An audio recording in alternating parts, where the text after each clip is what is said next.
अनारसाचं पीठ बनवण्याची पद्धत आपण पाहूया। मी अर्धा किलो तांदूळ घेतलेत रेशनचे, ते मी आता धुवून भिजत ठेवणार आहे पूर्ण दिवस।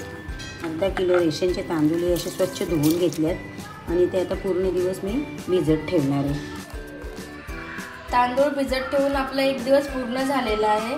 आता आपण आज ते परत धुवून त्याच्यामध्ये पाणी भरून ठेवणार आहोत।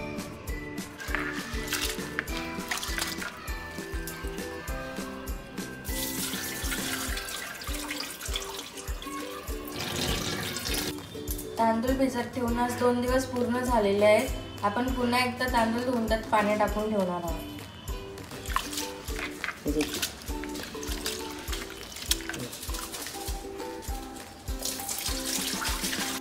आज तांदूळ भिजत ठेवून 3 दिवस पूर्ण झालेले आहेत।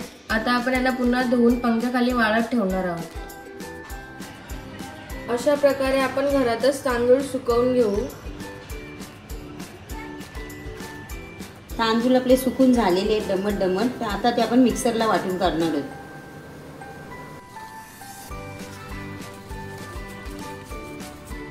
अशा प्रकारे आपण मिक्सरला वाटून ते पीठ चालून घेणार आहोत। बघा असं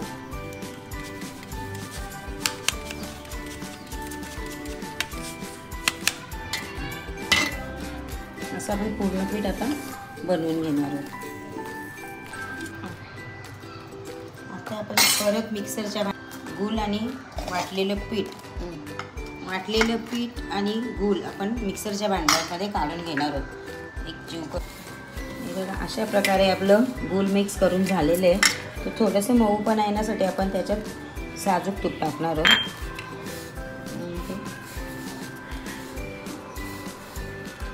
त्याचा गोळा होईपर्यंत आपण ते मळून घेणार आहोत।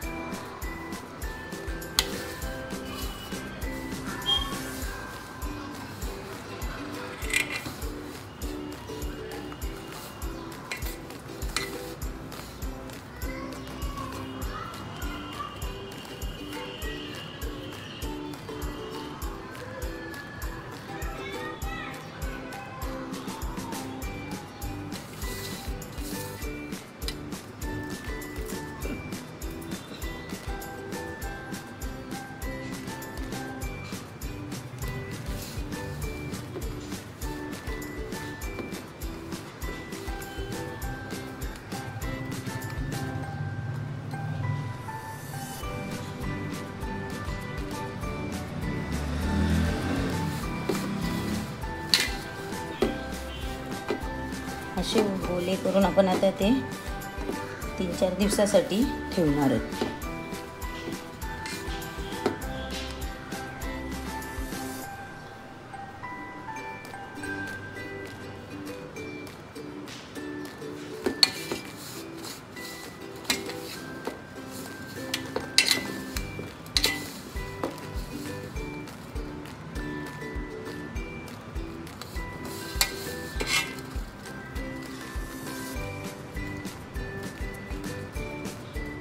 आपले गोले बनवून झालेले ते आता ते आपण 3-4 दिवसासाठी एका डब्यामध्ये भरून ते पीठ येण्यासाठी ठेवणार आहोत।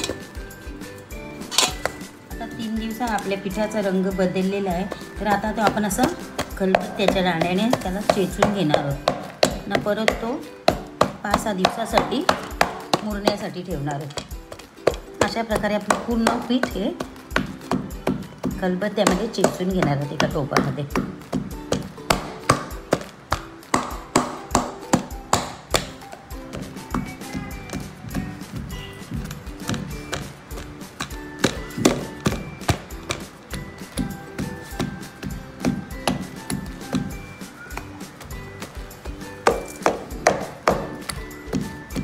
आपण आता पूर्ण पीठ असं चेचून घेतलं खलबत्त्याच्या दांड्याने आणि त्याचे परत आता आपण गोले करून 5-6 दिवसासाठी ठेवणार आहोत।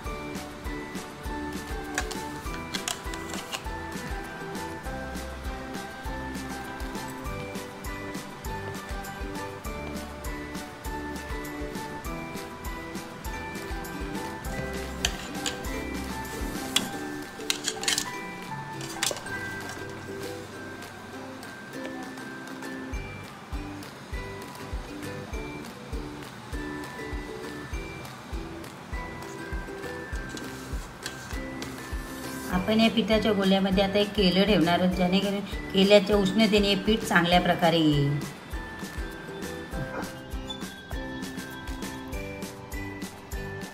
हे बघा मस्त असं आपलं पीठ आलेलं आहे बघा, मस्त फुगले ना. याच्यामध्ये त्या दिवशी मी खलबत्त्याने चेचून घेतलं, तेव्हा मी एक थोडासा अर्धा केल्याचा तुकडा त्याच्यात मिक्स करून असं मळून ठेवलेलं. आता बघा कसं मस्त झाले.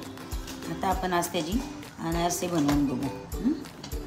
एकीकडे मी तेल करत ठेवलेले. आता मी थोडंसंच पीठ घेऊन मी थोडीशीच अनारसे बनवत आहे, कारण ती गरम गरमच खायला चांगली लागतात.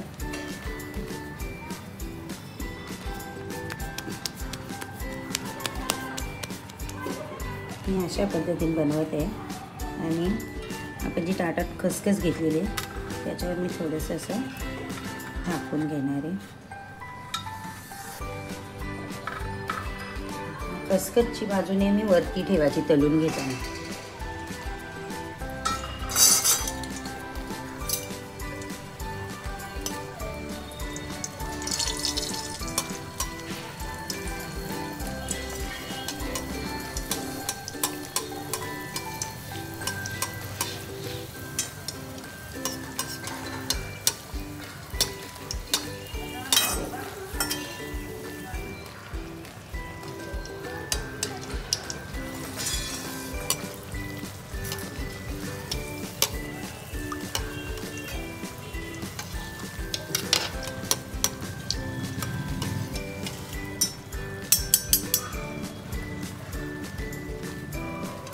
थोडंसं असं कमी शिजूनच काढायचं, कारण नंतर त्याच्यामध्ये तेल राहून ते आपोआप शिजलं जाते.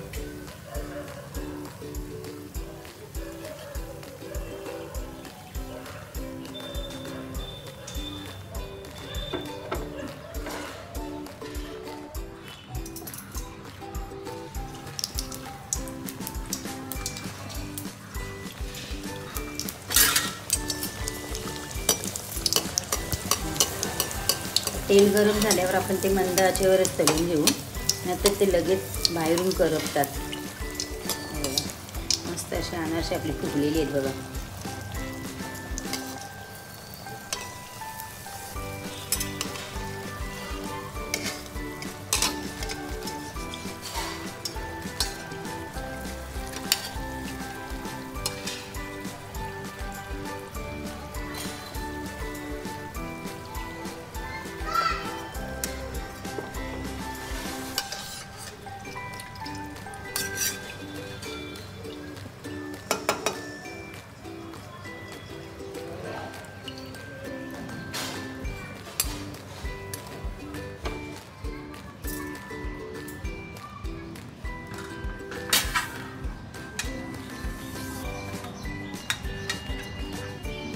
खसखसची बाजू वर.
अशा पद्धतीने त्याच्यातलं आपण तेल काढून घेणार आहोत.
हे बघा आपण रेशनच्या तांदळापासून अशी मस्त अनारसे बनवलेली आहेत आणि मस्त अशी जाळीदार झालेली आहेत आणि खुसखुशीत झालेली आहेत. बघा फ्रेंड्स, मस्त खुसखुशीत असे अनारसे तयार झालेले आहेत. कशी वाटली तुम्हाला आजची रेसिपी कमेंट बॉक्समध्ये कमेंट करून नक्की कळवा. व अशाच नवनवीन व्हिडिओ पाहण्यासाठी आमच्या चॅनलला लाईक, शेअर आणि सबस्क्राईब करायला विसरू नका. पुन्हा भेटूया नवीन व्हिडिओ.